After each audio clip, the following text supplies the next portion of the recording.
দলের স্থায়ী কমিটির সদস্য সালাউদ্দিন আহমেদ ও যুগ্ম মহাসচিব খায়রুল কবির খোকনকে শোকজ করেছে বিএনপি। সোমবার বিএনপির কেন্দ্রীয় দপ্তর সূত্রে এ তথ্য জানা গেছে।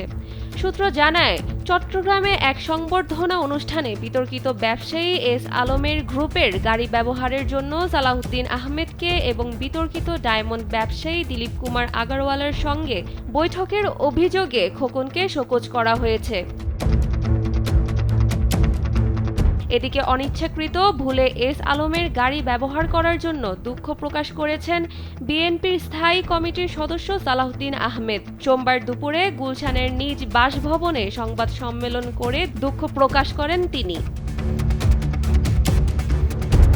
সালাউদ্দিন আহমেদ বলেন, দীর্ঘ 10 বছর পর তার নিজ নির্বাচনী জেলায় সংবর্ধনা অংশ নিয়েছিলেন।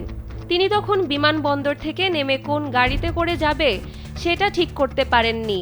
যারা সংবর্ধনা আয়োজন করেছিল চকরিয়া জেলা বিএনপির সভাপতি সাধারণ সম্পাদক ঠিক করে দিয়েছে। তিনি বলেন, বিমানবন্দরে নামার পর তার নেতাকর্মীরা বলছে এই গাড়িতে উঠেন। পরে জানতে পারেন এই গাড়িটি তার এক ছোট ভাইয়ের, যিনি এস আলম গ্রুপে চাকরি করেন। তিনি কোম্পানির বিভিন্ন জমির বিষয়গুলো দেখে থাকেন, এই জন্য তাকে গাড়ি চলাচলের জন্য দিয়েছে।